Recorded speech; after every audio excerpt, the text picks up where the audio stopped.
David didn't want to. Meeting will come to order. Well, The chairman will come to order. yeah, no chance the chairman will. Okay. Call the meeting to order. Public comment. Yes, sir. Mr. Chairman, Bill Lyman. I had talked to you on 9/14 with regards to a complaint that I had against the moderator, and your board referred me to the moderator to handle that. I did send a registered letter. I'm trying to give you background information at this Certified, point. probably. Yeah, it might have been certified. Either way, it Bill, can I costs. interrupt you a second? Would you make your announcement to the public that you're recording? Yes, I am recording. Oh, I missed it. I did. So anyways, I sent it certified on the 20th. I got a thing that it was picked up on the 27th. I have received no response to it to date, and now is the limit for when I can send it to the Attorney General's office. I also did some research and talking to the former moderator, previous Mr. Metzger, and he believes that the way he handled that was that the agenda was really set by the board, and he was there to accommodate it as well as to mediate what goes on in the town meeting. But he had believed that the Pledge of Allegiance was always prior to that, just a matter of just something we did. And so now I'm actually in a position of wanting some type of local recourse if I could. And I noticed Irving, and I've talked to a number of people about this, and the general feeling from people is this is an embarrassment to democracy, and they would not like to see something like this go forward with the current moderator. The town of Irving just recently held a special town meeting, and they were talking about a mechanism for removal. Does this town have a mechanism for removal of an elected official? Don't think so. It's called recall, and I can't remember, Bill. Okay. Good question for the town clerk to look up. Okay, so Town's bylaws. Sure, I'm sorry for not doing that research.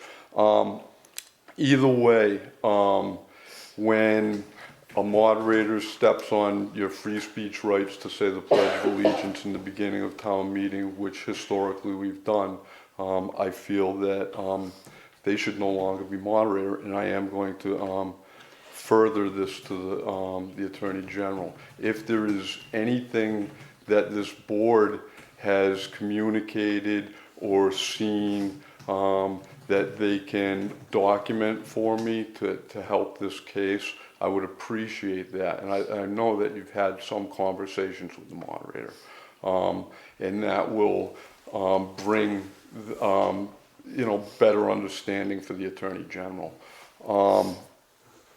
Bill, what you're doing is asking the board to take your side in this against. No, I'm not. I am asking the board that any official communications or unofficial communications about this matter that they've had with the moderator be disclosed to the Attorney General's office. The moderator sent a memo at the meeting where this first came up and said, first I remind, and this was addressed, it's in the minutes here, if anybody wants to follow along. This was addressed to the select board and town coordinator. I remind you that once the select board has given a town meeting warrant to the constable to be posted, the board has no further authority or responsibility with regard to the town meeting. The authority and responsibility rests with the town moderator and the town clerk. That So, you know, sounds, that sounds right to me. That's your jumping Given off that point. she's a- You know, go to the Attorney General, that's the step. It used to be that the local district attorney was the next, or actually was the first step in a, open meeting and,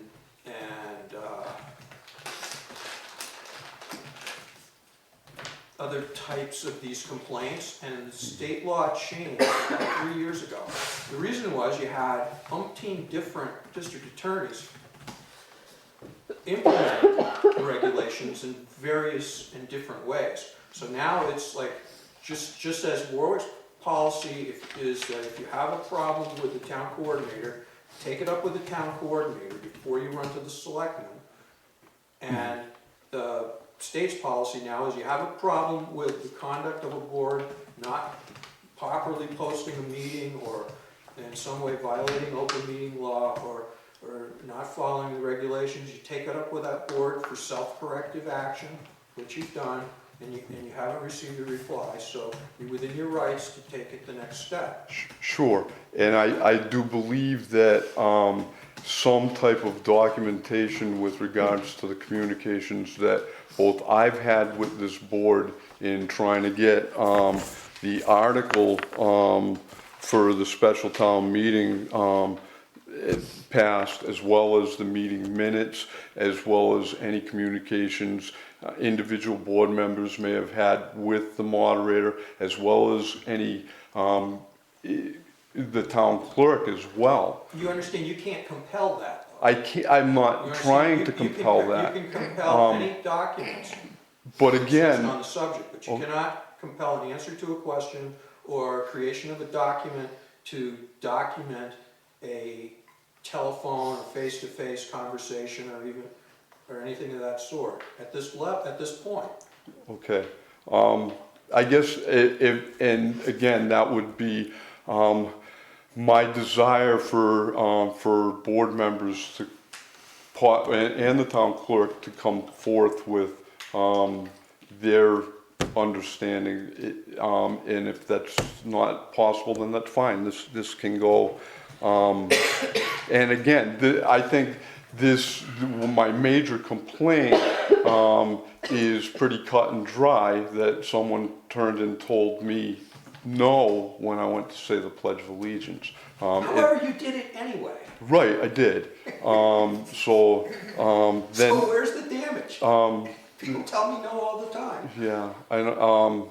You know, to me, the damage is to a society where the honor and desire to be part of their community and country is diminished. I'm gonna cut you off for a minute. Okay. Come back to you, but John. When I first got on the board, it was me and Steve Pons.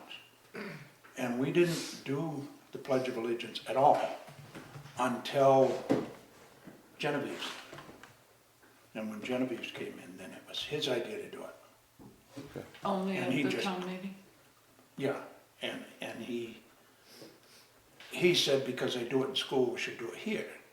Me and Steve were of the mind that it's fine to do it if all parties are in agreement, but to say that she has to say it and she doesn't want to, that's her right. Absolutely, and Yeah, that's and what we again, were feeling. if you look at the wording of what I tried to get passed, it was for the allowable time for people that choose to say it, and my real complaint is actually in that I was basically intimidated in my free speech rights by somebody in the position of moderator. But you despite weren't. Yes, I was. You And behaved do you know in what an it's intimidating like to stand up and say, would you please join me in saying the Pledge of Allegiance, when it feels like you're going to get jumped for it because you know it's not wrong, but it's somebody just told you no.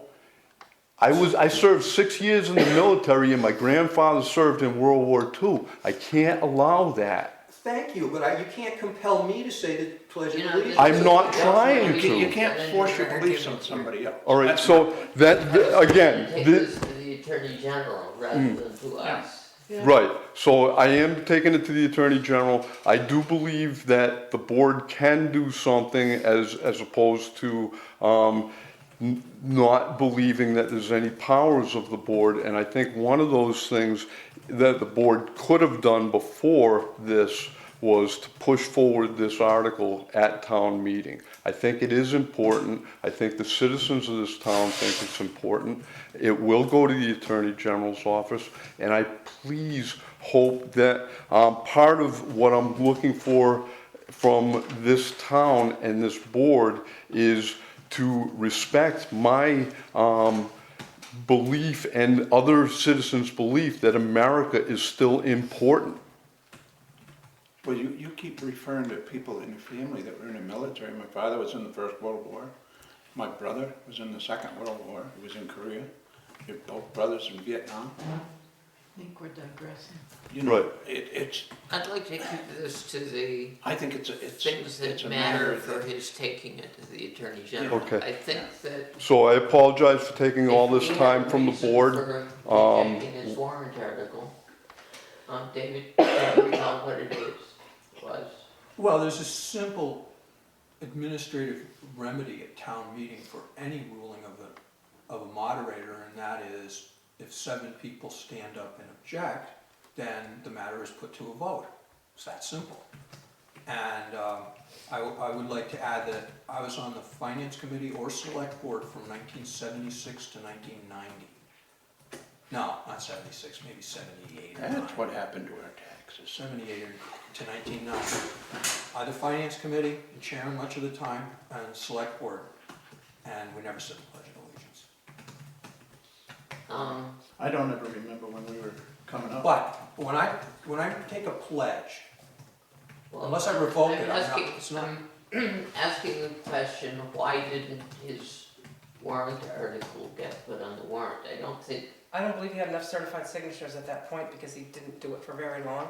Yeah. I was able to They didn't certify, have I the believe it proper was number of- That was the, 21, I believe. right, The so, board did not see fit to put it on the agenda. Well, you have to have the It right did number. not- Well, the board can put We anything have to they have on want. the record the reason, we have to have on the record the Yeah, reason for I- that, and you're I- saying it was insufficient. for the signature. record, I'd like it to be known, I do not find any fault with the way this board handled that. And I do appreciate you bringing it to the correct, authority, at first. I do also, appreciate, the candid, release of any information that they have that would help a citizen, help the Attorney General clarify what this case is. And if you know, I believe I've got enough information just straight from the moderator herself. And I won't pursue this with this board. I would like to, please, you know, in that the Finance Committee from the past may not have said this, and it may go in the future that this doesn't get said. The words that are important in the Pledge of Allegiance when you're at town meeting are liberty and justice for all. And the rest of it Excuse is, me, I want you to remember that you're taking this to the Attorney General, not to us. So Right. what we need from you is to know what you need from us to be able to take it to the Attorney General, which I think is any emails related to the subject, and that would be if Rosa kind. will provide those to him. David, I only have emails back and forth to people I send to. Oh, you gotta go to David. I don't have access to okay, anyone that's else's all right. emails. David will provide them to him. Are you directing me as a select board to get involved in this, or are you gonna have Bill file records request? Only directing you to, provide him the emails that relate to this. Can I have a couple minutes and get you just today's worksheet, so I can show you what I've been working on today and how long it is. Well, let's see whether Because I've Don been in it agrees with you with me. before, Nick, about emails and a missing email, and I'm not looking forward to it. I No. told Miriam I'm not gonna get into this. Okay, this isn't, I withdraw my request. You I- can make it by public Unless, records. actually, I hold that until, your comment. My conversations with Miriam were recorded in her response, that long thing Okay. she wrote. That's the discussion, I mean, that's, Sure, so, sure. I think you've got a pretty full explanation for the Attorney General. I think you're right, and, it's, again, it's not my position or attempt to cause any one of you any problem. I withdraw any request, with regards to that. The information I have will go forward. In the future, I would like, for the board to, try and help clarify this so that individuals don't get, stomped on. I think we can let's wait till we hear from the Attorney General. Okay, thank you. Thank you. Any more members in the public? No. Nope. Minutes of prior meeting. I move This should to, be plural too, folks, sorry. I move that we approve the minutes of the meetings of October 14th and,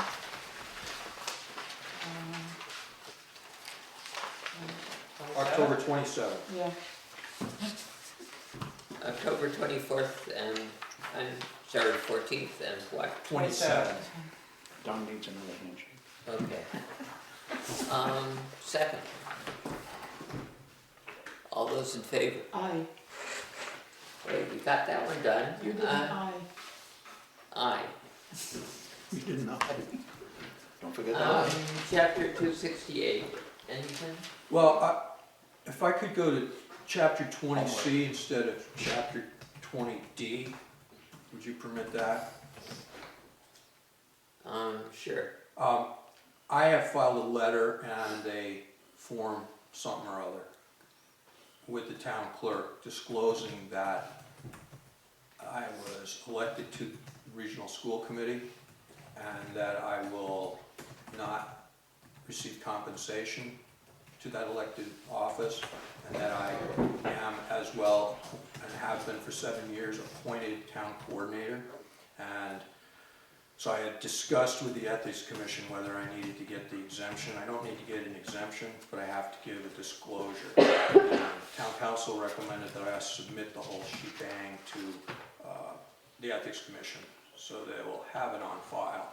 The position of regional school committee member has previously been designated a special municipal employee. So because the second job is elected and because the original job is, because I've been there prior to being elected, there's no permission getting, but there is disclosure required. So I am disclosing. I would suggest that you, as things progress, disclose to us things that appear to you to be conflicting and let us know. Okay? If that's possible. Well, I mean, I can envision the possibility that as town coordinator, the select board has a position with respect to the schools, then it's possible that I might, as the elected representative, have a different, and that would be in the classic sense of conflict of interest, and not in the sense of personal financial interest, or not in the incredibly labyrinthine current state of conflict of interest with respect to Massachusetts and the Ethics Commission. Yes, I will do that. And I would then disclose when I'm wearing the I work for the select board hat versus I work for the voters, all 32 of them who elected me. Thank you. Do you have anything else on this? Police department report. Is he here? I saw a shoot today, he said he had nothing further, and I think this may be on here, just working from a prior agenda. Okay, contracts and executions. Okay, besides the one on the agenda, I have 2 more forms having to do with contracts, because the state agency has on file that Don is chairman, and now that Nick's chairman, we've got some paperwork to sign, so that those contracts that are already signed and submitted can flow, so I wanna double onto those. But this matter is that we have a former employee, who has been on workers' compensation for a long time, and eventually the Workmen's Compensation Board pushed the town and the county retirement board to making this individual eligible for disability retirement and get him off workers' comp. So our workers' comp carrier is looking for the town's authorization to enter into lump sum settlement negotiations with this individual. They're looking for authorization by the town, and that would be the select board, to settle with this individual for up to $50,000, and they would be using insurance company money, not the town's money. So I'm looking for a motion to authorize settlement negotiations in the workers' compensation case. As long as the money is coming from the insurance company and not from us, I see no reason. So moved. Second. Any discussion? Any discussion? All those in favor? Aye. Aye. To authorize settlement negotiations, what was the rest of it, please? It's in the agenda there. This is called public comment, CDBG. Nick, I got these 2 forms that I need you to sign here and here. Oh, okay.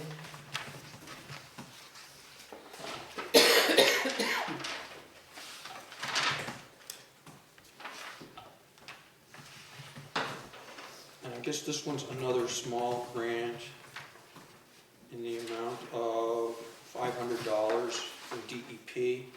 Ah, It wants to be, you'd be Right. there. I think this is the one that we buy blue bins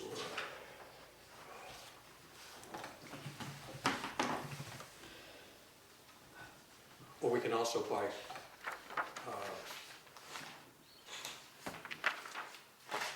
propaganda to promote recycling. I think we're allowed to buy that. A couple other eligible things. Bigger bins would be better. I think. Yeah, but then we. When I get to gotta my carry it. curator report, I want to I talk can. about the No, I can't. recycling revenue stream a little bit.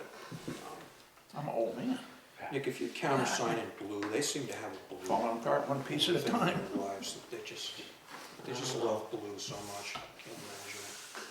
They won't even take that red. Yeah, So this is a grant from the DEP for 500, yes. and the other, signing 2 separate things, or 2 pieces of paper? Those are Regarding pieces the of same thing. paper.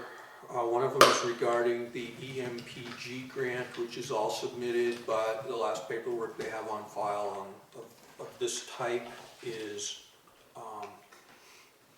has Don's signature on it. And so, Rosa, you will run with these 2, thank you. I would love my pen back. Thank you.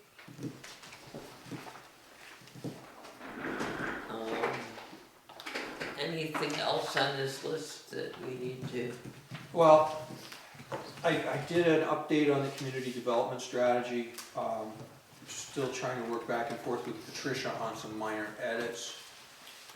And I guess we all should have brought our project list with us, shouldn't we? I did. I didn't. Dawn got her package a day late, that's why that's in there. The main thing, if there's anybody here with comments we'd like to hear them. My comment is, I think our number one priority should be getting cell phone service.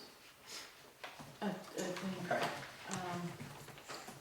especially when we have snowstorms and people can't get out, we need to have some kind of communication available to people. And then could I also add getting backup electrical service at the cell tower?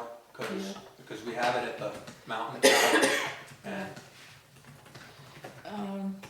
Regarding the gathering place, this has been around so long, I don't know, it's growing a beard. But we have a wonderful place here. It keeps trying. Friday, people can come here, they can have lunch, they can get together.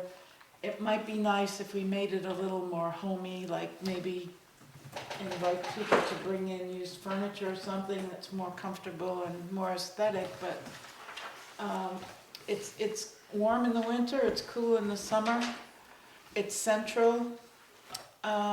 I don't think, we're not in great economic straits, and I don't think we need to spend any more money on some other place. That's just my opinion. What else? Those are,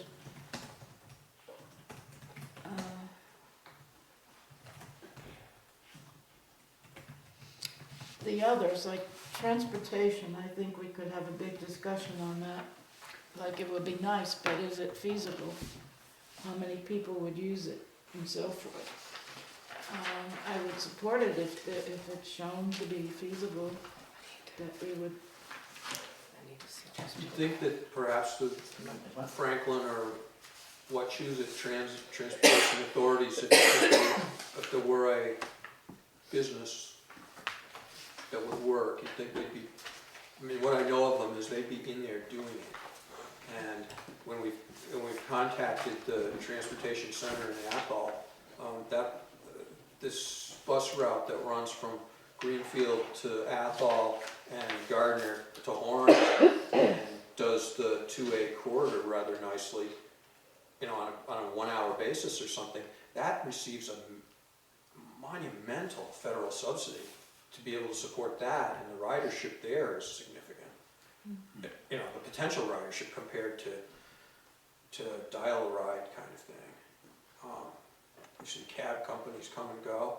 That's a need, but like a lot of other things, whether it's a gathering place or fiber to every rural home, they come with a price tag that we've got to look at and figure out. When will the fire department give up the fire budget? I don't have an answer for you. That is not something that's under discussion at the moment. I have a sense that the association is ready to build now, and that it may not happen until spring, but that next year we'll see construction, and that will, once we see that will be, it'll be time to start thinking about that. Well, one of the unanswered questions here is the youth center. And that's a good candidate for it, I would think. If I may, as somebody who's involved in running the youth group recently, we got to the point where there were 3 adult leaders and sometimes with 1 kid showing up. We have in our elementary school, from kindergarten through 6th grade, currently a total of 38 kids from Warwick in the school. It's a pretty small population to think about, and high school kids don't like to hang out with junior high school kids. Junior high school kids like to hang out with high school kids, but it doesn't work that way. By the time my experience with youth group was, by the time they're seniors, they're not interested. So looking forward, it's a pretty small universe, and there's not only you know, a space commitment, but there's also a leadership supervisory factor. And I can tell you that the Trinitarian Church offered the use of the basement, replete with the ping pong table and et cetera, and we couldn't make that happen. Even though there was an offer of it. Right. Uh-huh. Right. It's- Just having a weekly hour and a quarter, hour and a half youth group session was hard to keep going. They probably, And Humphreys was involved, it wasn't like they had to just come. they probably wonder where the buttons are on a ping pong paddle. Why they have to So, keep getting up you and know, chasing that worthy stupid goal, ball. but I'm not holding my breath. It's like the gathering place, it's a Not gonna happen. concept that everybody likes, but in reality, What about financing the rec committee a little bit more and things like? You only have one person, right? Right, but I mean, he seems to tell me every year that they're fighting for funding or their shed got broken into and they need something. That playset that we were working on, and I said that I'd get to again this year. If a little bit of funding went into that, and not much.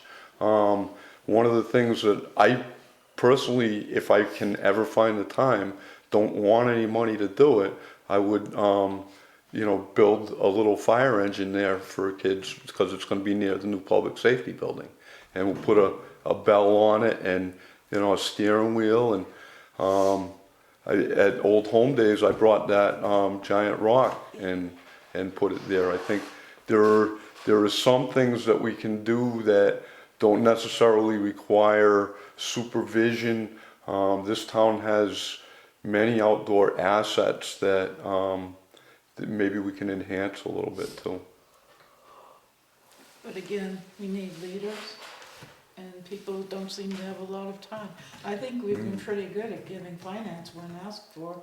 I don't remember trying. Yeah, we got baseball going again, and now they can't bring enough kids to the field to field the team. So, Yeah, it's a small town, and there's a lot of competing interests for everybody, including children now. So Okay, Moving right along.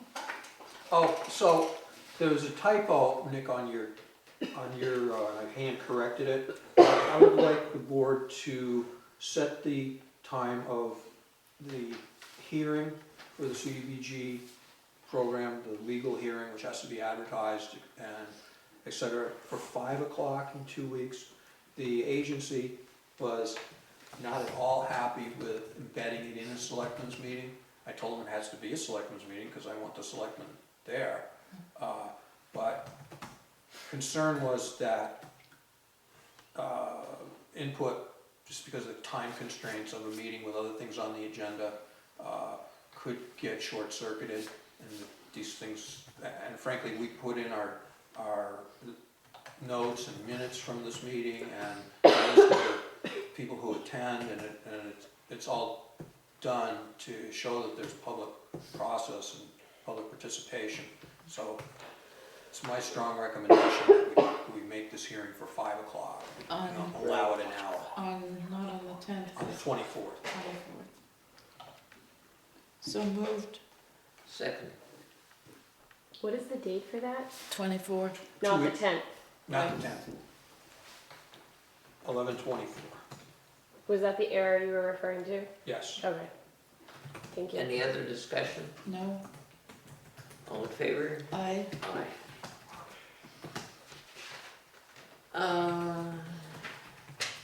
Broadband cover. no, the Next. tax rate classification here. Oh, I'm sorry.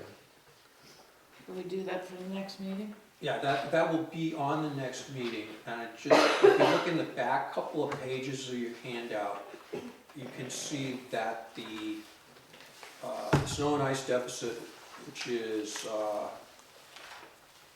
well, there's two versions of it. There's one dated the 4th of this month, and it's under Public Works and Facilities. And the snow removal deficit It's almost $40,000, $39,756. So the accountant had agreed, well, I wanted each warrant to be, that we allocate the percentage of the appropriation to wages and highway expense to the regular budget and only put the excess in snow and ice. And the accountant had other feelings about this and agreed to, at the end of the year, move the money back around so that you can see that the almost $40,000 has now, on the 11.6 piece, is now a little over $11,000. And that's money that has to be raised and appropriated over and above what the town meeting voted at the town meeting, because this is the only thing I can think of that we're allowed to deficit spend just by virtue of a vote of the select board. If we had not booked that stuff over, and we did this the prior year, if we'd not booked that stuff over, we wouldn't see it until, this is FY15, so we'd see, it'd be a couple of years out before the free cash catches up with us, so this will help out on the tax rate a little bit. We're going to be terribly close to $20 a thousand on the tax rate. So next week, the assessors will be here and we will be holding the annual tax classification hearing. And that's to ask whether we tax all classes of property, residential, commercial, industrial, the same or have different. We are 99% residential. We've never had different tax rates before. But that'll be the subject for the tax classification hearing in 2 weeks. Do they have to vote on a specific time, or it's just gonna be part of the agenda? I was gonna set it for 7:30 if that's okay. I think it's really the assessors who said it, but is 7:30 okay?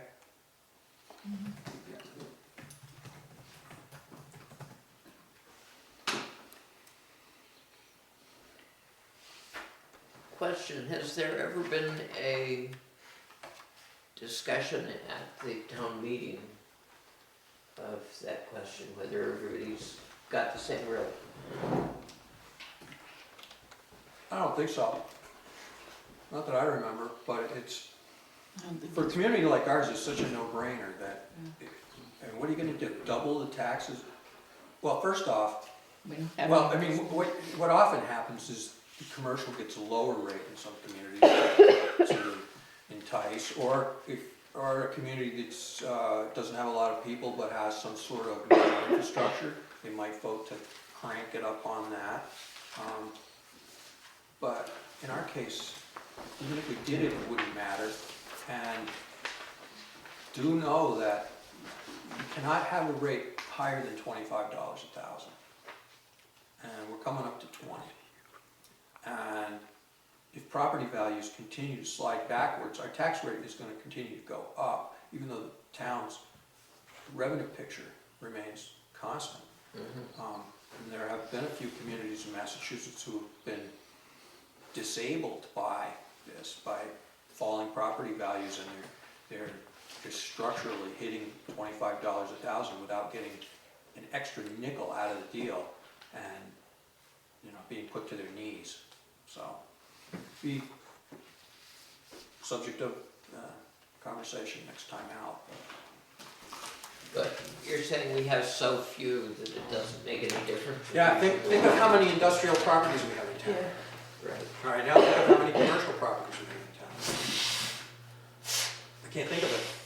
I can count them on one hand. And then the whole business of electrical utility stuff, that whole valuation and taxation is handled by one official in the Department of Revenue. We don't even get involved in much of that. That's pretty much told. And in fact, 2 years ago, we had to cough up because they took all the municipalities in Massachusetts to court and won, and we had to rebate them taxes that we had collected.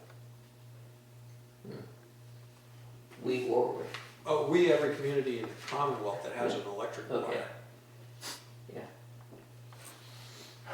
That's why we have an assessor's overlay and an overlay reserve and blah, blah, blah. Because invariably, somebody takes us to tax appellate court and sometimes we win, sometimes we lose on valuations. Well, I have no further questions on that. So if you don't, it's on broadband. Okay, this was called for by Patricia. Do you want to put it off or you want to go ahead? Well, since she's the one that called for it, I would suggest we put it off until she's here. Sounds like a sound. You know, she was kind of in favor of putting off the whole board meeting tonight, and I didn't think there was adequate reason.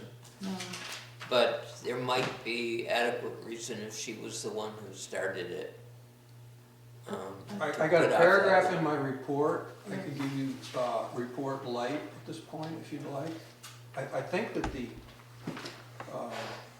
I think the reason she was calling for this is that besides that she likes to fix stuff when it percolates up, and I was taken to task by a member of the community, a broadband customer, over their broadband bill, and so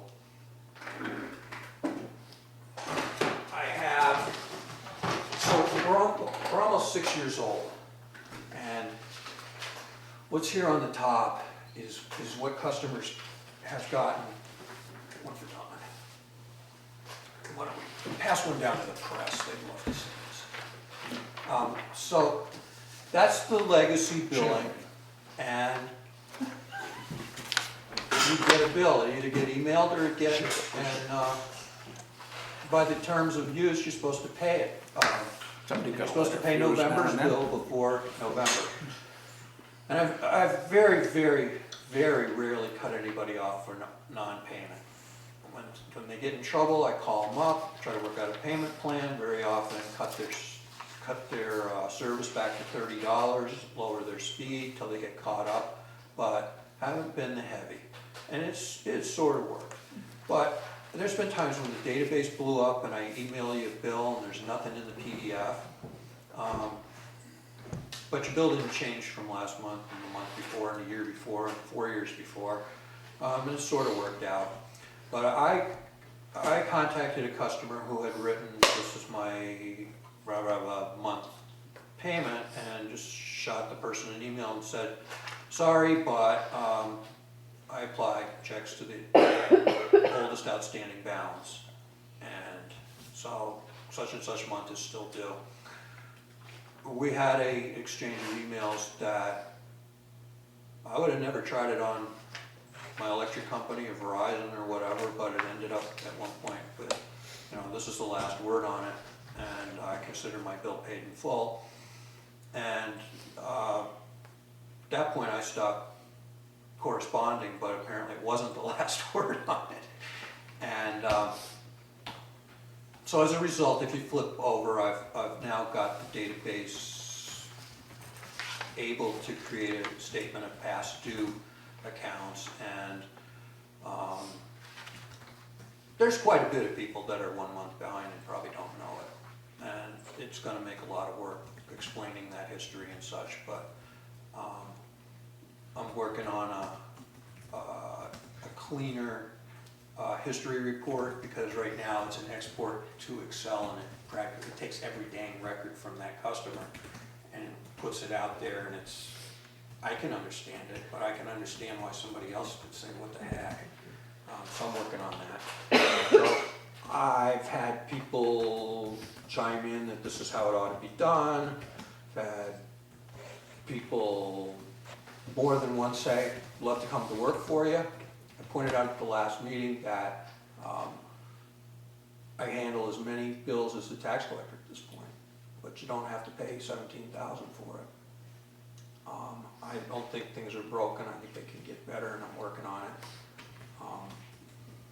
So I don't necessarily personally see the need for any intervention. We've been running 5.5 years. I've issued 6,500 invoices. They total about $440,000. Paid more than 800 vendor invoices. Besides doing the collections and whatever, I've been leading the charge on modernizing the system and such. We started out with 4 access points on 2 towers, and we now have over 30 access points on 2 towers and 6 repeater sites. Thanks to the MBI fiber, we've got fiber to each of the towers and to the town hall.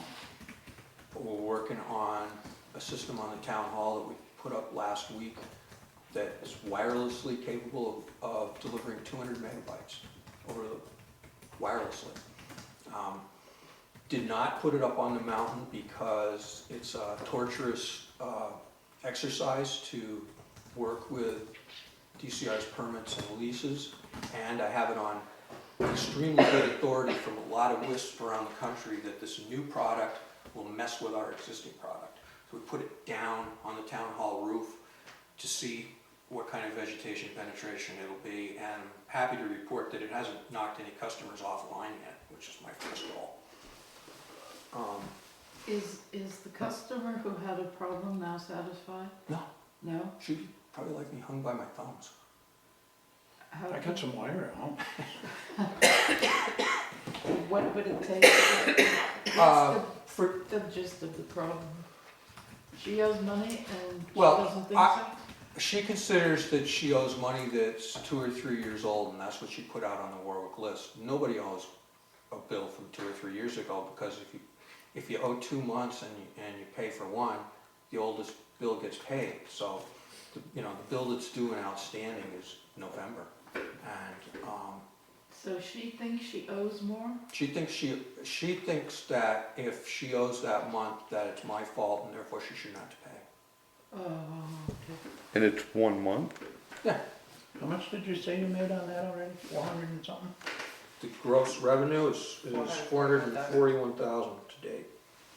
I'll pay her bill. Wow. Well, should we give everybody a month off? No, I don't think so. Look at Don's getting paid. So, it is my fault, ultimately. I failed to communicate. I didn't make the job into 3 times as much work, and our tax collector is unbelievable. You pay your taxes on time, or you get a demand. The day the demands go out, you satisfy the demand within 10 days, you get put on warrant. He has the best collections in the state. It helps our taxpayers, because any uncollected taxes get taxed again. The taxpayers eventually get it back, but they in fact are added into the next year's tax rate. But the broadband system has never cost the taxpayer a penny, and we have invested over $200,000 of our customers' money, because when some percentage of our 178 customers I counted, some percentage of them paid $500 at the start of Yes. this. Yes. We're now a mature enough system that we play kind of the cell phone company game, and it's $100, even though the equipment may cost us 5 times that, because we have the cash flow and we can afford to, and it's made the difference in having only 40 or 50 or 60 people who somehow scrape together $500 versus now where it's kind of earnest money. We're going to go in there and spend some money at your house. We want you to have a little skin in the game. So how much does she owe? $50. Oh, jeez. Well, Grumpy dumpy. no, I mean, if it's, I don't see well,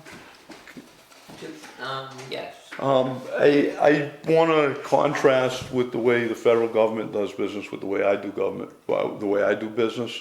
And I am a fairly poor businessman in that I let people go sometimes.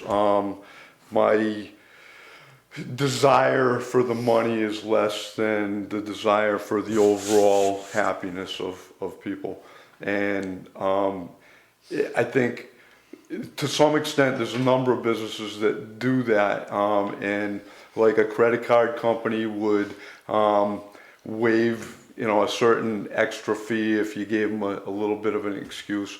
I think it may not feel right to do to drop the $50, but it solves the aggravation for you, and maybe I tend to just keep moving and go, that's, you know, not worth my time to fight over. But and again, it would set a We ought to give precedent. away a full $8,000, every customer ought to get $50 off.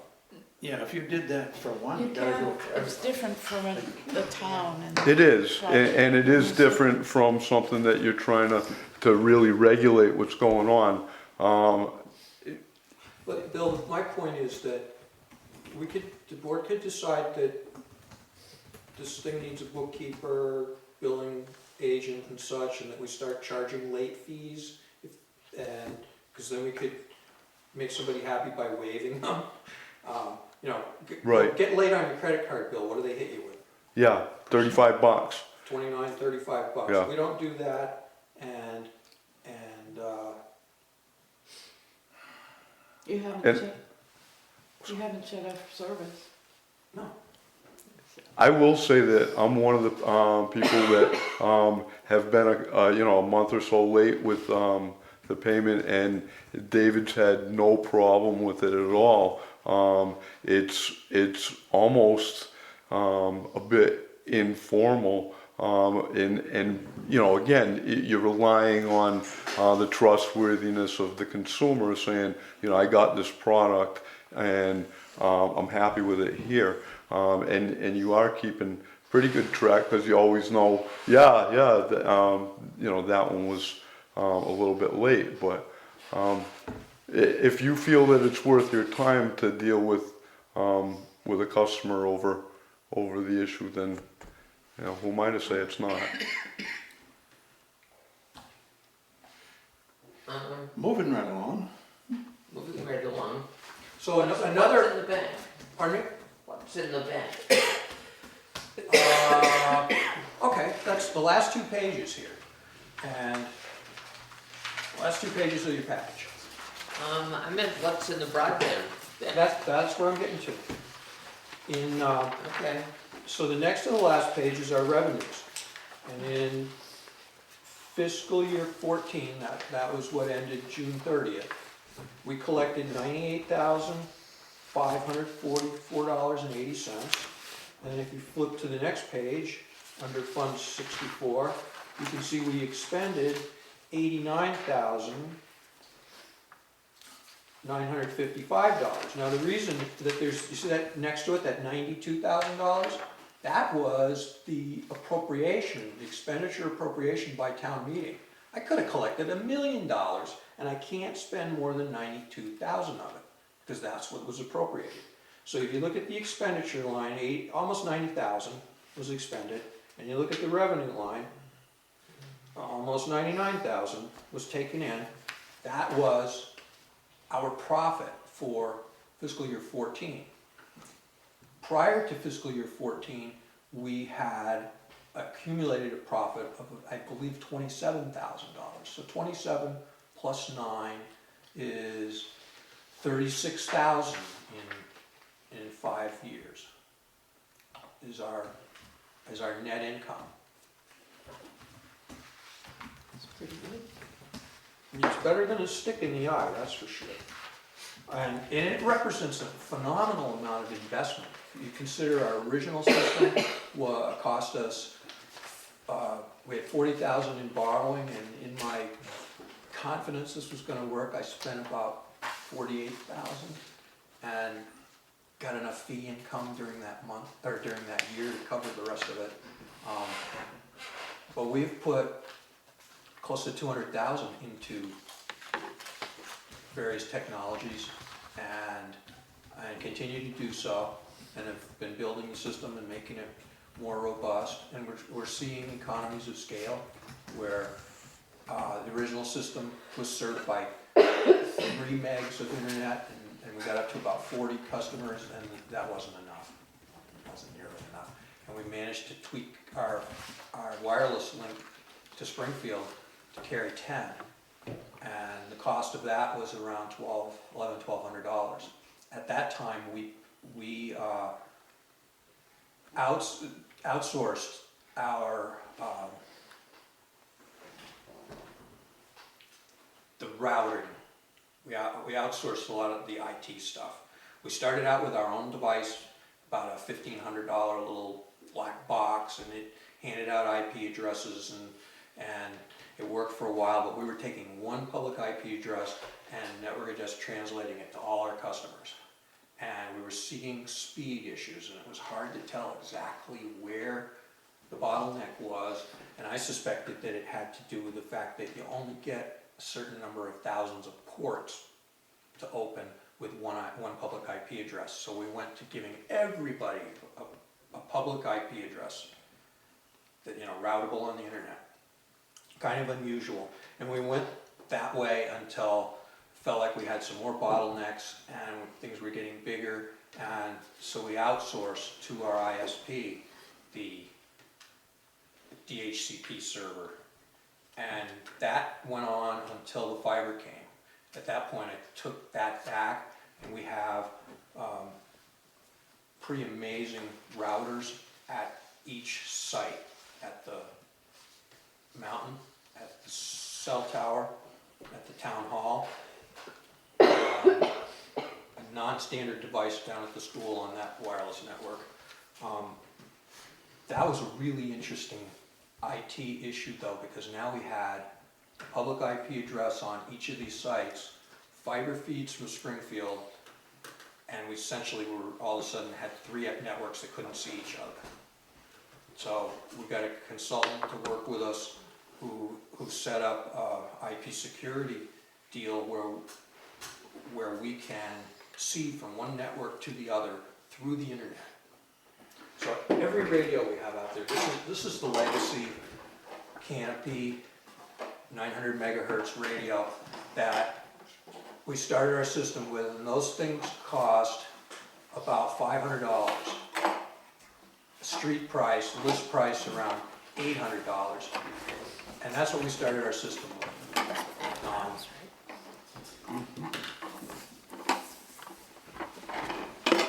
Each one of our devices is called a bridge. Wireless internet stuff can either be a bridge or it can be a router. And So now new homes, new customers get something other than this on their house? well, they get this in the worst case scenario, because the problem with this is 4 megs is the limit. It's just, it can't pass more than 4 megs.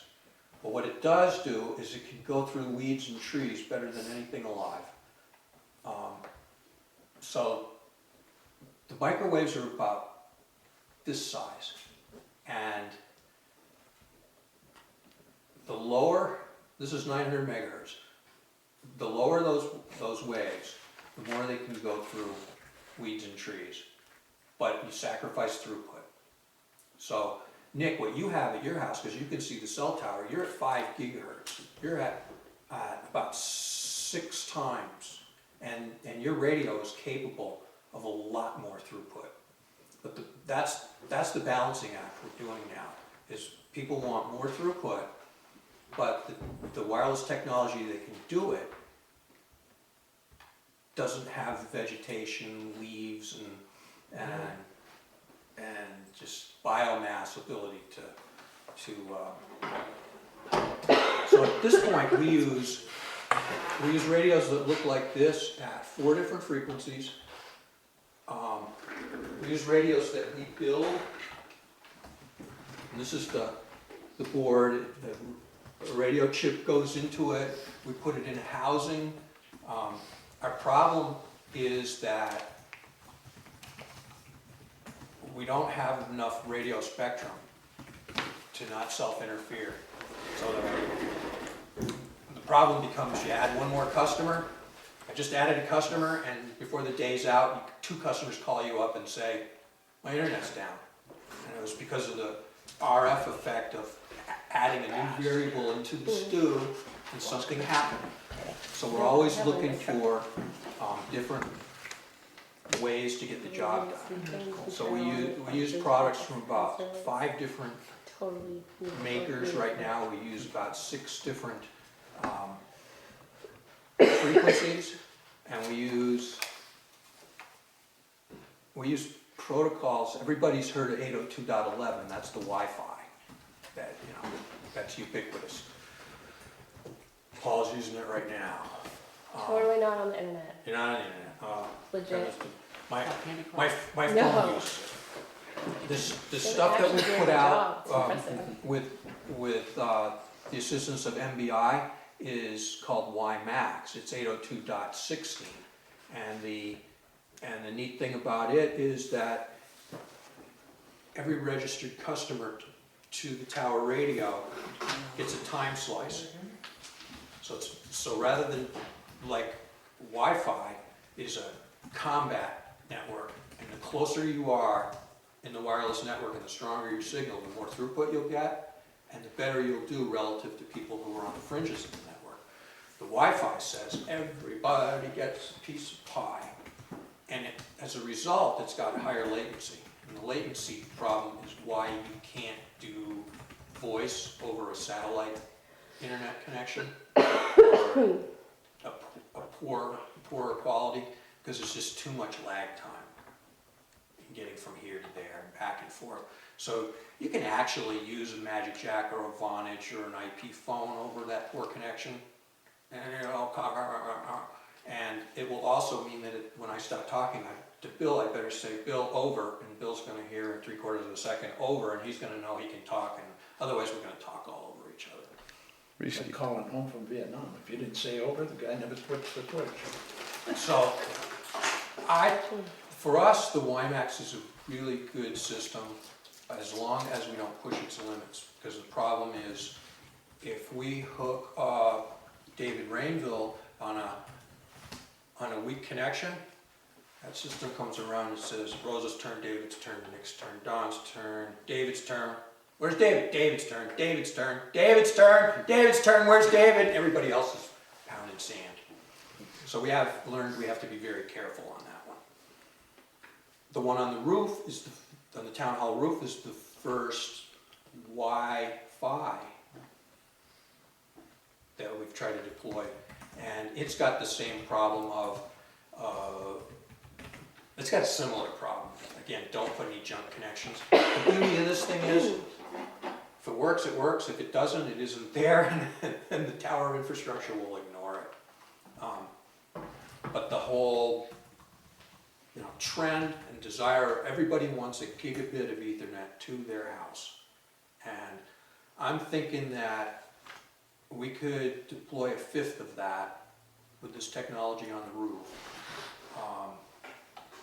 with a hybrid solution of putting up some 40, 50 foot masts around town along roads, diminishing the distance, because the high throughput thing will work off of a high tower as long as there's no trees in front of it, or maybe it'll go through a branch on most days.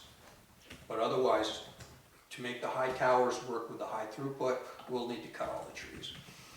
And that's probably not going to happen. Thank you. I have a meeting this week with MBI to talk about hybrid solutions and to dust off some old plans and take a look at them as we look at our options moving forward. And I'm doing it in part because anytime I meet with smart people, whether they're from a vendor or one of our suppliers or MBI or Berkshire Connect, it's kind of like going to school, and I always come away with something that's helpful to us. But I also would like other communities in Western Massachusetts to really truly understand what we've done here and whether they could, based on our experience, bring anything forward into their Has the community. person from Holly called you? No, no, I have been talking to the fella in Ashfield, and I wanna tell you something. I love you guys. They have put this man through the ringer. And, on behalf of the community, this has just been pretty easy going where it comes to management compared to, oh no, don't put an antenna on the town hall, we're gonna need to have an architectural review board meeting and we better have a, 6 hearings and public comment and a special town meeting, and after that's all done and everybody said yes, I'm not sure I wanna sign this.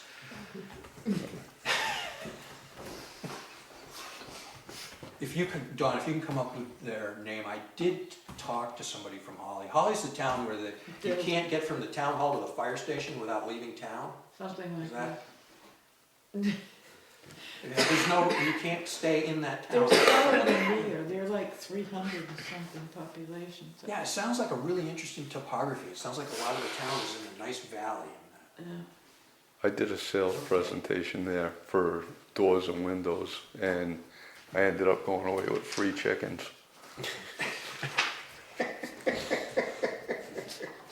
One of the other things we've done is we started out doing the installations on the cheap, and we now put a device that looks like this at each house outside. You know, it looks kind of like the interface box for a telephone. And you can see there's 3 ports on that thing. So now we can go to a site without having to make sure. Now, we did run into a little problem, and quite rightly. Somebody called us out and said, what the hell are you doing showing up? You didn't call, I don't know who you are. And they're absolutely right. So now when so-and-so calls, and since I'm having a broadband problem, I can say, well, you give me some times when you're available, or you can give me permission to go to your house with nobody home. And most people take that option. We're able to open that box, flip that switch, plug into that center port, and test the system without entering the home, which has made things a lot more efficient.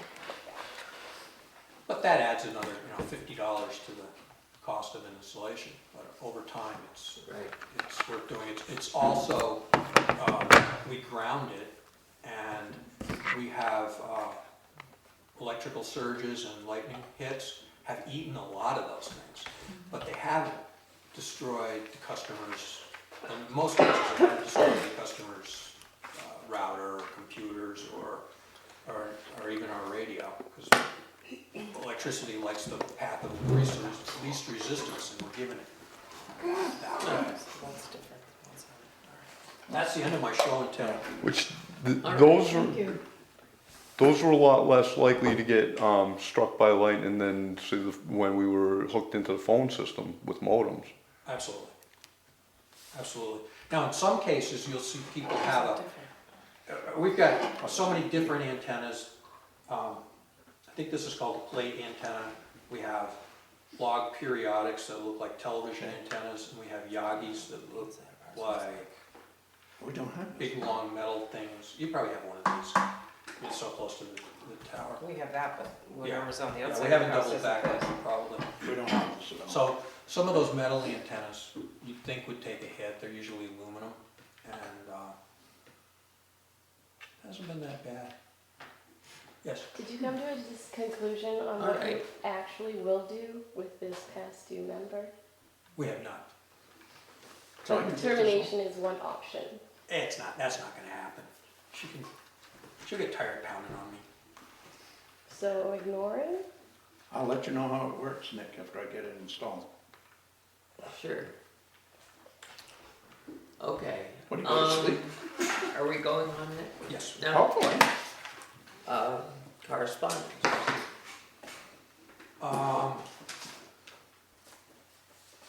We have heard from our friends at Kinder Morgan Tennessee Gas Pipeline, and they've done their pre-filing, which Nick, Right. we want to remember that we want to get this board to agree to sign on to the comments.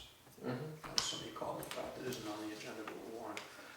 So I think everybody's seen this, and we have productive meeting.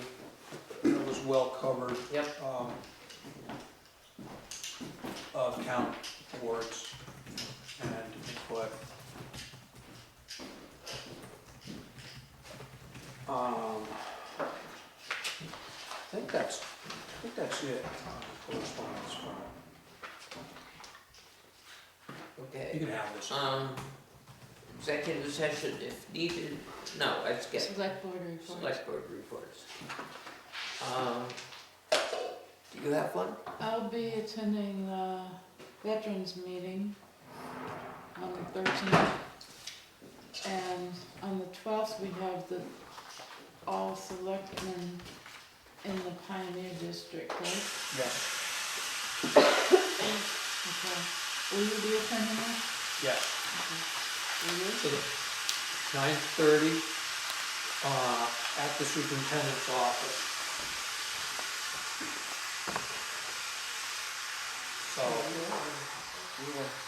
So I will, Yeah. Is there enough for Christmas I don't think she's able to, would you like her to reach out to her? Just see if she is.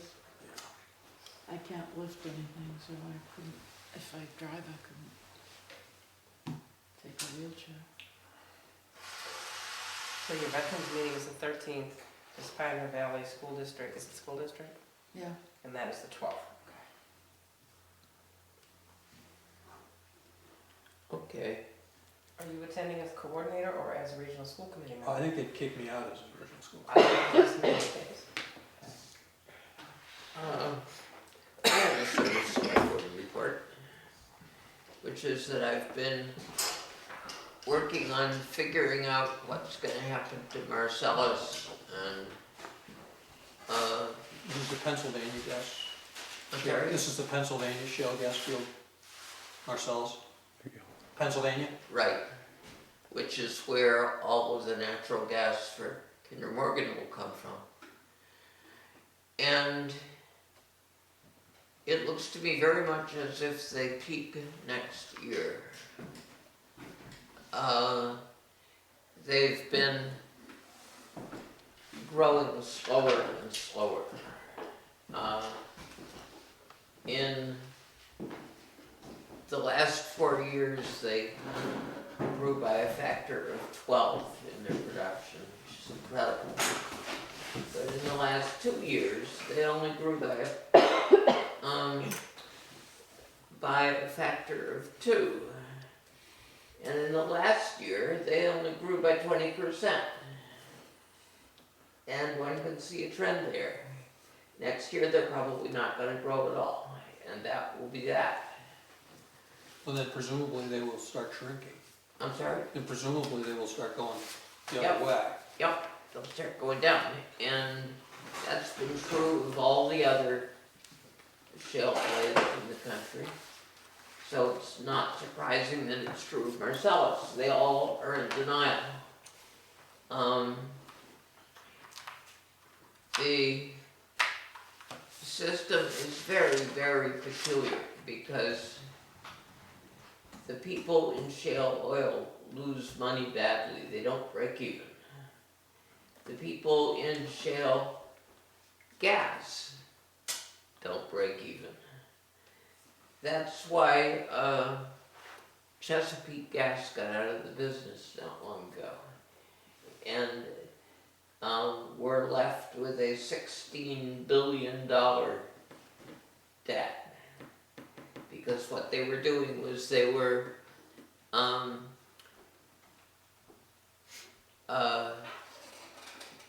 financing this year's debt by next year's drilling, and so on and so forth, and it just went up and up and up. Then I look at Warwick, and it's very peculiar because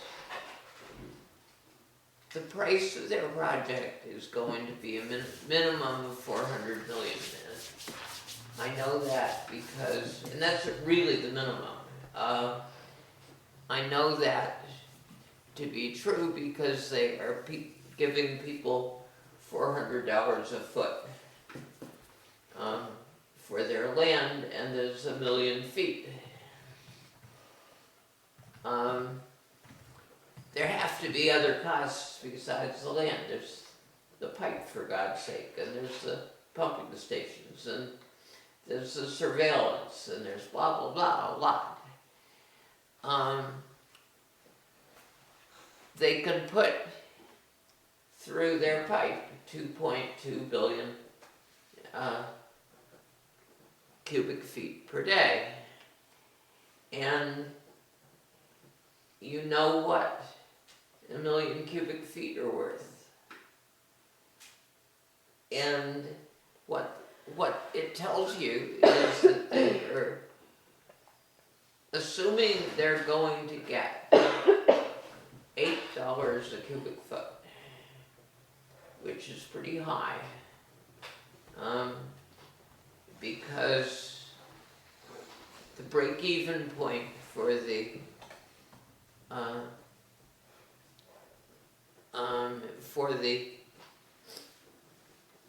drillers, if they want to break even, is $8 a million cubic feet. And the most anybody is buying for in the world is $16 a million cubic feet. Ergo, I don't see how they can get more than $8 per million cubic feet. And that gives them a revenue from that pipe of something like 6 to 8, I think, $1 million per year, when they're paying out an absolute minimum of 400 million. So the income off it isn't good enough, and they must know that. Maybe it's just a big tax write-off. Well, Gotta get 'em a lot the of feds tax. are helping them. The feds give everybody in the field zero interest loans, and that does entice them to go into debt. Not gonna cost you nothing. So it's a very peculiar situation. It does look as if Marcellus is going to be about dead by the time the pipeline comes on. And I don't see how Kinder Morgan can not know that to be true. No 99 years like they're saying. Um, They're saying 99 years. that's total bullshit. The 99 years or 100 years is based upon the gas that is there and not the gas that is retrievable.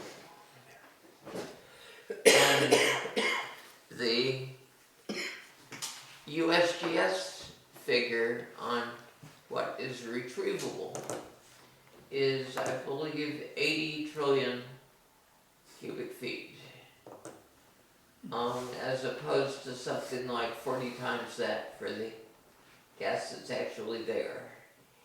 And they have pumped already 15 million cubic feet. The USGS figure is based upon maximum technically retrievable, not the economics of it at all. Which means what they can actually pump is substantially less than that.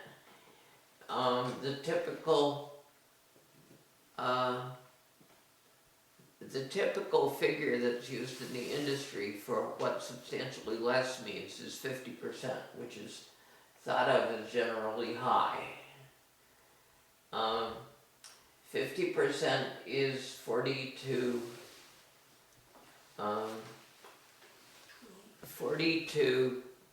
trillion cubic feet. And on the upslope on their curve, they've already pumped 15, which means on the downslope of their curve, they'll probably pump about 15, which is 30. And what one would really expect the maximum to be would be 42. So, coming at it from all different angles, you come up to the same conclusion that they're going to peak next year or very soon thereafter. Well, then there's the matter of what the falling price of crude oil is going to mean to the ability of these high-cost methods of extraction to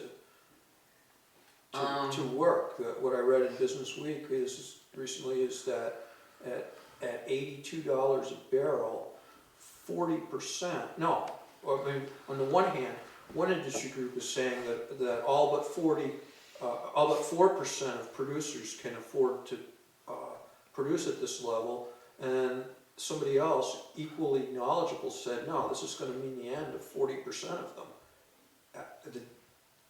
And now the Saudis have not responded to falling prices by cutting production, but have announced that they're going to do just the opposite. So the price of crude oil is going to be going down, and that's an indicator of gas price and all other manner. So, Which, that's right, so shale oil is going to stop. People won't pump because they can't afford to. And I've looked at the question of whether if the natural gas price was a lot higher, they could do much more. And the answer appears to be no. Because they've been pumping the natural gas as fast as they can, regardless of price, and just losing their shares. And the USGS figure is significant because it tells you there's nothing left there for them to pump once they've gone over the peak. So, for folks who are wondering about this conversation, the bottom line is the select board does want to be a signatory to the town board's letter to FERC, correct? We do, but do you know what it says? I haven't read it. It's long, it's got about 20 points to it. But Well, I'd be happy to move its acceptance, and if you are too, Oh, we've got no problem. okay. So I don't see. Folks, I would recommend it because I think we're just so much stronger coming in with the planning board, the conservation commission, the select board, the board of health, and all these boards agreeing. It happens so infrequently Yeah. that it's anybody with any sense. Well, they pretty much all agreed on Wednesday night. Yes.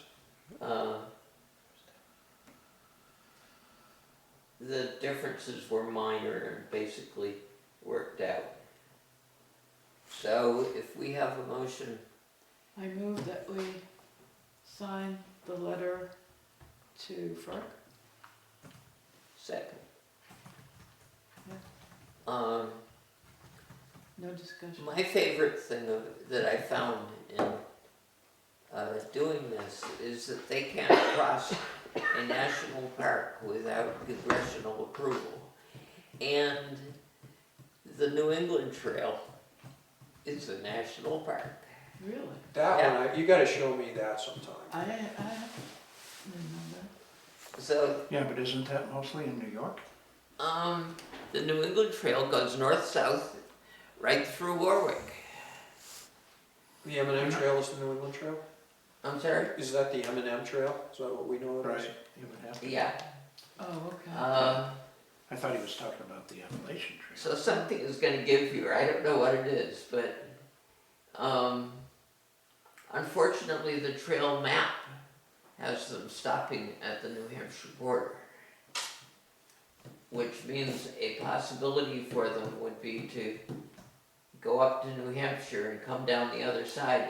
That's just because the AMC publishes their book by Mass, Connecticut, Rhode Island, and New Hampshire, Vermont, Maine. I don't think that's the fact that the trail stops. I think that's just. Yeah, a map. I think it's just that they haven't finished it, but, I saw fresh paint on the M&M Trail as of yesterday. you saw who's paint? Fresh. Somebody's freshened Oh, the wow. white dots. Nice.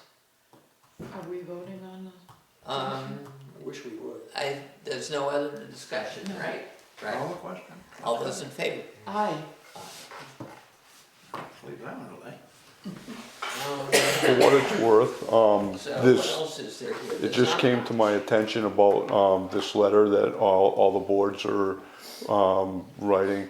And I've discussed the matter with the fire chief, and, if you, like a statement from the fire chief on that letter, public safety concerns are pretty high with regards to this.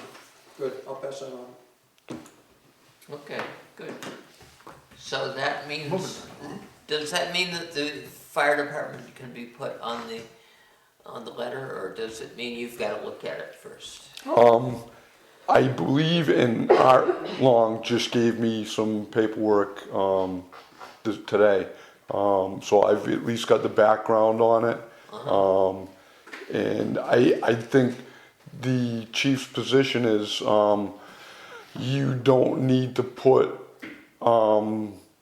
public safety measures towards something that doesn't happen, and the desire is to not put Warwick citizens at risk if possible, and so I think that you're guaranteed a statement of concurrence. Okay. Good. Ted will be happy. Anything else? Coordinator report? Any new and other items? Just wanted to advise you that I went to a meeting with Senator Rosenberg hosted by the Solid Waste District because the new contract that DEP has negotiated with Waste Management, who operate the Springfield Materials Recycling facility, a state-owned, privately operated recycling facility. We're going to be, contrary to the advertising against the expansion of the bottle bill, which said that cities and towns make money off the recycling, we're going to go from $23 a ton of revenue for our recycled paper, bottles, cans, to $10. And then it's a 5-year contract, which they want to have, which would have to be voted by town meeting. And over that 5-year contract, the amount will be reduced then at a future date to $8 and then to $5. Our understanding, our belief is that the reason that this pricing is occurring is that single stream recycling has been adopted by some communities, and that's where you put your paper and your beer can and your shampoo bottle all in the same container. And they don't even handle that stuff at the Springfield MRF. They just aggregate it there and put it on 100-yard dump trucks and truck it someplace else. But the communities that are actually recycling are being forced to subsidize the communities that are recycling in a rather homogenized way or something. So it's a lot more costly, no matter what the recycling is, until you at source, if you separate the brown glass from the green glass, from the clear glass, from the aluminum cans, from the steel cans, from the 7 different kinds of plastic, there's a cost of like $60 or $70 a ton. Some of that material is worth $1,000 a ton. That is, the towns are stopping doing the Like, separation. Some of the big communities like Springfield we were offered the option of going to single stream about 3 years ago. Apparently that's when this new contract was first adopted, but we had a contract. It was more beneficial to us, so we stayed with it. Now on July 1st, our contract's expired, and our options, it looks like, are sign a 5-year contract with town meeting's approval, where we're guaranteed to lose even more money than we are now. It's not that easy a calculation to make, because we pay $67 a ton to get rid of our trash. That's the tipping fee. Get some water, Dave. So you can oversimplify this to make whatever point you want. But a bad situation is going to be worse. Yeah. They're really blowing it out of proportion. Waste management companies like that are. Because the pickup trucks in the cities have different chambers. You know, for aluminum and white and clear and brown glass. And when they get to Bernie Street, they open the truck and everything goes on the same pile. The loader pushes it on the same conveyor and it's sorted by machine. There is some hand sorters there, but they're all government. So it shouldn't be expensive. No, it's very cost efficient. They're making a lot of money on this stuff. That clear glass is worth about $1,200 a ton right now. I hauled a lot of that shit. Aggregate, what they call aggregate, was the cheapest, and that was about $8.60 a ton. So That was I want to three get the different member color towns. mixed. They use it paved. Oh, I'd like to get the Franklin County member towns to look at seeing if there's any other way to Nick's stick is getting address frisky. this. Like what I said. It's getting frisky down there. Did you hear it? I don't know how it got way over here. It's not a huge amount of money. We're probably talking $1,200 or $1,500 out of our $30,000 to $35,000 operation. But some of the things in this recycling stream, corrugated is worth about as much as junk cars on a weight basis. So we might want to look at another compactor and separating and cleaning our corrugated. Has this been discussed with the waste committee? It hasn't gone anywhere yet, but when we adopted compacting paper, everybody from the waste stream company who actually sold us the compactor to the solid waste district said, oh, that's a bad idea. I want to tell you what, it wasn't a bad idea. For 2 years, we traded savings in trucking for payments on a compactor. And now we send 10 tons of paper out. Paper's the only thing, because of our ability to put a 10-ton load together. So 10 tons at $23, we get $230. Costs us, if I can ship that thing with a second container, that one container cost $135 to ship it, but we got 200 and such.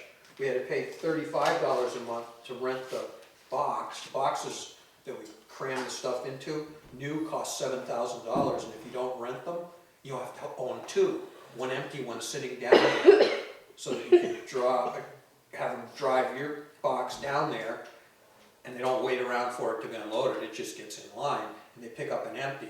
So it makes all kinds of sense to rent containers, because then we can, Yeah, you don't want to own them. They get beat to death. well, and because we have $14,000 into something that costs us $50 a month to rent. But our paper stream at current pricing works. Now, when that goes to $10, we're going to get $100 for the contents of the paper recycling container. We're going to pay $135 to ship it, unless for some reason that's the only thing that needs to be shipped, in which case it's going to be like $170 something to ship it. And then there's the box rental, and we should figure something for care and feeding of the compactor itself. So this new contract is undermining the one recycling that we actually break even on. We've gotten our construction debris, bulky waste, we've gotten that pricing to the point where people are paying what it actually costs us to get rid of it. We make we pay $35 a month for our metal container, and we ship 2 or 3 loads a year, and get about $600 or $700 a load for metal. So the metal is actually revenue positive, and we've got our bag fees set to the point. We'll survive this. It's just ugly, Yeah. annoying and ugly. Relevant but slightly off. There's been a mattress on top of Hockey Knob. Couple weeks. Yeah. Yeah, it makes me wonder if we ought to have a town meeting article next year to appropriate some money to dealing with illegal dumping, maybe, I don't know, some kind of fund. You know, that we got a judgment in our favor and a criminal, in a criminal court for the illegal dumping of the 11 mattresses, where the guy came back with a second load and was caught red-handed.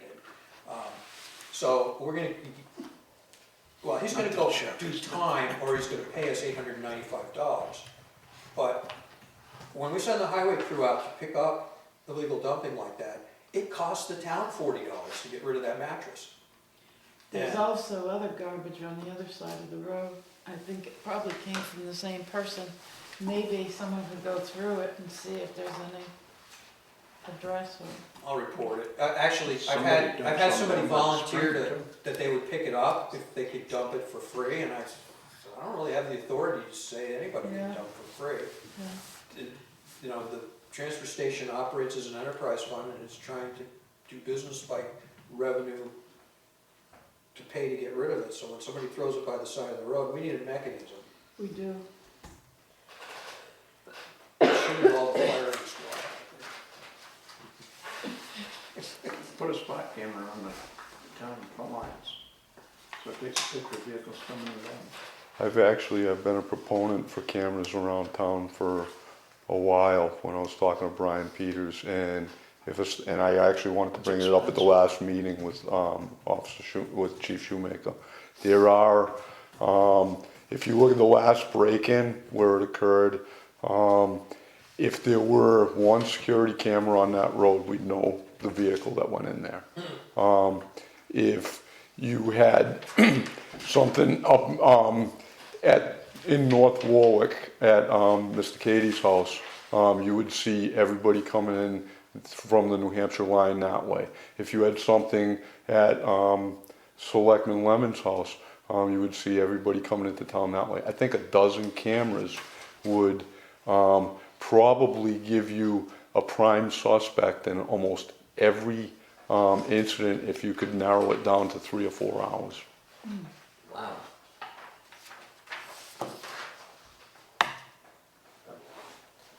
Ten of Yeah, them I don't even. 10 think there's that cover many every right road. now. Yep.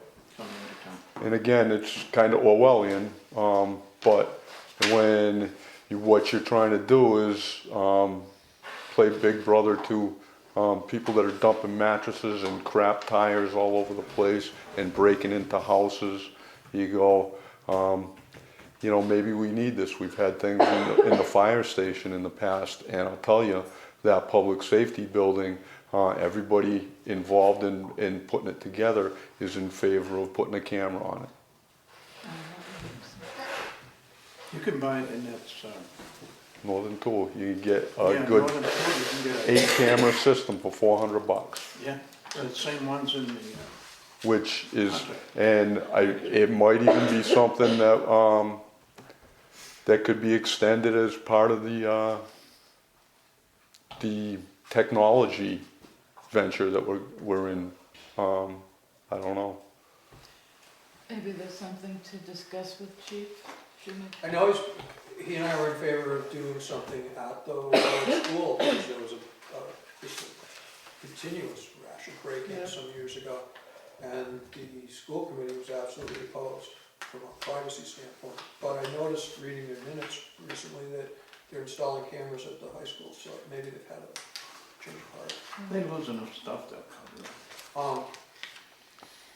To me, the hard part is monitoring it or sifting through all that. Right. information, you know. Cars go down Route 78 a day, I think it's like 1,100 or something. Right, but again, if you get it within a couple hours, a lot of those vehicles are repetitive, and certainly I would say 80 to 90% of them you can say, all right, that's, you know, this is such a town where we recognize who fits in and who may not.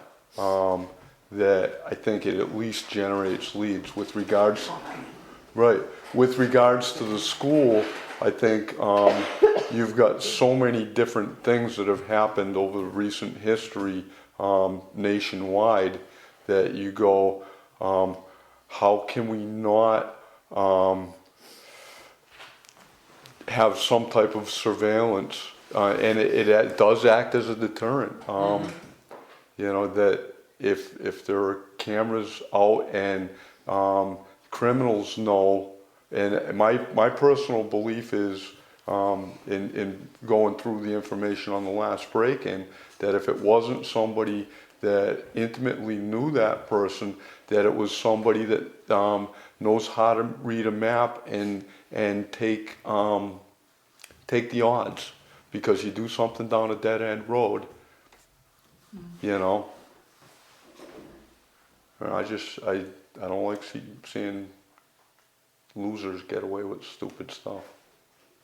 Happens every day, I know. a million times over.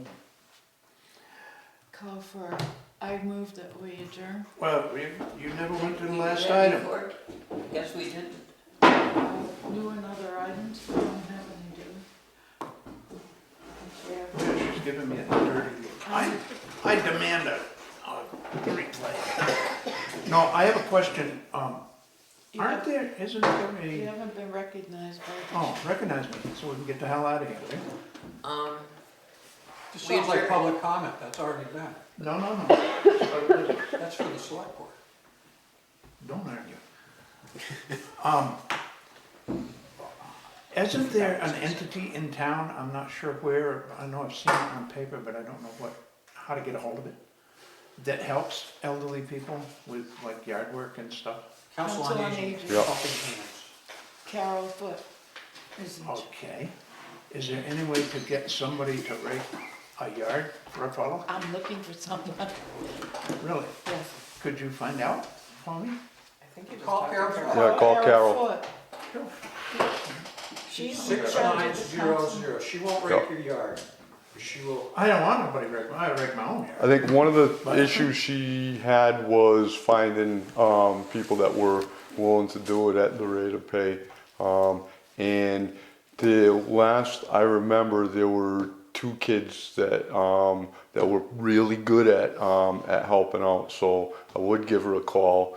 I There's think. one retired gentleman who's pretty active. Yeah. Well, this guy coming out of the house tonight fell right down on his walk. You can't say, the walk is like this far under the leaves. There's a pallet with fence posts, I don't know how long that's been there, a couple of years. It's just a mess, I mean, nobody should have to walk through that shit. Just, it frustrates me, you know. Somebody can't walk out of their own house. You know, if you can't do it, it's fine, you Do can't you do know it, I that mean, person? no. Because you should be starting with them, you shouldn't just call somebody in on it. Big Bear? Do you know the person? Because you should be talking. Yeah, I know him pretty well, Pretty well. yeah. But I just think a little help, you know, just from the road, to, you know, what is it, 50, 60 feet? Well, it's surprising what is available, and the way to get into it is through the Orange County on Aging. Arms Council on Aging? No, Warwick Council on Aging. I'm sorry? Warwick Council on Aging. But the Orange actually administers the programs, so. But Carol's the one that gets people for you. Could you find out about that for me? I'll also say that if there's trouble with negotiating the bureaucracy, if somebody gives me a call and they want some help, I've always tried to get whatever needs being done. Just to clean the walk, basically. That's all it is. You know, the walk's what, this way? Well, I got a $400 backpack blower in the back of my truck. Whoa. I don't know if that would blow the pallet or fence post, but I don't know, but it'd probably take me about 2 minutes to do what you're asking. just, you know, that poor guy, he can't hardly walk now. The fence I mean- posts were for the trees that I put in, 2 each, and then, And what happened to them? Why didn't you use them? I'm sorry, Why didn't you use them? It seems like a terrible waste of money. because it turned out that, Do you want a copy? They didn't need it. I could use. Okay, use both, okay. I know it's adjourned. No, we didn't have a second. Then she was rudely interrupted by the public. But anyway, that was my question, and now that I have an answer, we'll pursue it. Did you second? No, you Second, and we voted. Oh, no, we Long didn't. time ago, as far as I'm We concerned. didn't. Oh, yeah, you did. Okay, well, we have now. I, Aye. Uh,